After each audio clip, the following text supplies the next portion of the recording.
আসসালামু আলাইকুম। আশা করছি সকলেই ভালো আছেন। তো হঠাৎ করে সিলেট আর কি ঘোরার জন্য আসছি। তো ঘোরার জন্য আসার পরে আমার কিছু আত্মীয় স্বজন আছে সিলেটে। তো এই গাড়িতে যেই লোকটাকে দেখতে পাচ্ছেন এটা হচ্ছে আমার একটা ভাই, ওর নাম হচ্ছে রুমান। তো ও যখন শুনতে পারছে যে আমি সিলেট আসছি, তো তখনই ওই আর কি বাসা থেকে গাড়িটা নিয়ে চলে আসছে। এটা হচ্ছে একটা অটো গাড়ি। তো চলে আসার পরে ও আমাকে এসে বললো যে ভাইয়া চলো আজকে তোমাকে নিয়ে ঘুরবো। তো আমি ওকে বললাম যে আজকেই মাত্র আসলাম আর তুমি এখনই আমাকে নিয়ে ঘুরতে যাবে? কয় ভাইয়া হ্যাঁ চলো। পরে আমি আসলাম। এই যে লোকটাকে দেখতে পাচ্ছেন, উনি আর কি অটো দেখে থামাচ্ছিল যে উনি একটু সামনে যাবে।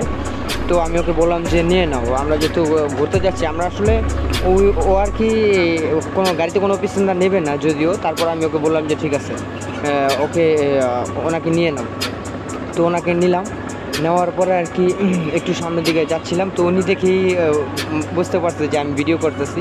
তো উনি একটু আর কি উনি আর কি একটু চেপে বসছে। তো চেপে বসার পরে গাড়ি নিয়ে চলতেছে। তো রোমানকে আমি জিজ্ঞাসা করলাম, রোমান এখানে নাকি সামনে পাহাড় দেখা যায়, ইন্ডিয়ার পাহাড় দেখা যায়? ও আমাকে বললো হ্যাঁ ভাইয়া চলো তোমাকে নিয়ে যাব। তো আমি বললাম চলো নিয়ে যাও। পরে আমি ওকে বললাম যে আচ্ছা তুমি যে দেখে আমি আসছি শুনে যে তুমি চলে আসলা।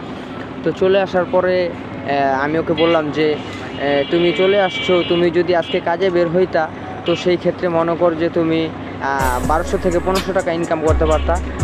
দর্শক আপনারা একটু খেয়াল করলেই দেখতে পারবেন যে ওই যে পাহাড়গুলো দেখা যাচ্ছে, ইন্ডিয়ার যে পাহাড়গুলো, ওই পাহাড়গুলো আর কি দেখা যাচ্ছে। তো এই পাহাড় দেখার জন্যই আর কি মূলত অটোতে উঠছি। তো যাই হোক, ও আর কি আমাকে এই পাহাড় দেখানোর জন্যই নিয়ে যাচ্ছে। তো আপনারা দেখতে পাচ্ছেন ভিউটা খুব সুন্দর, অসাধারণ একটি ভিউ। আমার যদিও গ্রামের প্রকৃতিগুলি আসলে আমার কাছে খুব ভালো লাগে। আমি সব সময় আর কি গ্রামে যাওয়ার চেষ্টা করি, যদিও পারি না কর্মব্যস্ততার কারণে। তো তারপর আর কি এই কর্মব্যস্ততা ফারাক করে চলে আসলাম। আপনারা যদি একটু খেয়াল করলে দেখতে পারবেন যে প্রকৃতির যেই একটা শ্বাস অপুরন্ত, মানে একটা স্বাদ, অপরূপ যে একটা স্বাদ, তো এই শ্বাসটা আপনারা খেয়াল করলেই দেখতে পারবেন। তো ওকে আমি বললাম যে আমরা যে যাচ্ছি, তো আচ্ছা তুমি সারাদিনে যদি 1500 টাকা ভাড়া মারো তাহলে আচ্ছা আমি তোমাকে 1500 দিব না, আমি তোমাকে কিছু টাকা দিয়ে দেবো। তো ও আমাকে বললো ভাইয়া টাকাই কি সব? আমি বললাম যে টাকা সব না, ঠিক আছে, তো তুমি যে আসছো আমাকে নিয়ে ঘুরাইবা, আমার কাছে জিনিসটা আর কি একটু খারাপ লাগে। কারণ তুমি 1500 থেকে 2000 টাকা রুজি করতে পারবা, সেখানে তুমি আমাকে নিয়ে এবার ঘুরবা সারাদিন, এটা কেমন জিনিস দেখায়? তো আমি তোমাকে তো ভাড়া দিব না, আমি তোমাকে ভাই হিসাবে মনে করো যে কিছু পকেট খরচের টাকা দিয়ে দেবো। ও আমাকে বললো ভাইয়া তুমি যদি আরেকটা বার এই কথাটা বলো তাহলে আমি আর কখনোই তোমার সাথে দেখা করবো না।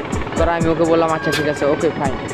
আরেকটা কথা বলি যে অটোতে যে প্যাসেঞ্জারটা নিয়েছে আপনারা কিছুক্ষণ আগে দেখেছেন, এই প্যাসেঞ্জারটাকে আর কি বলা হয়েছে যে 20 টাকা দিতে হবে।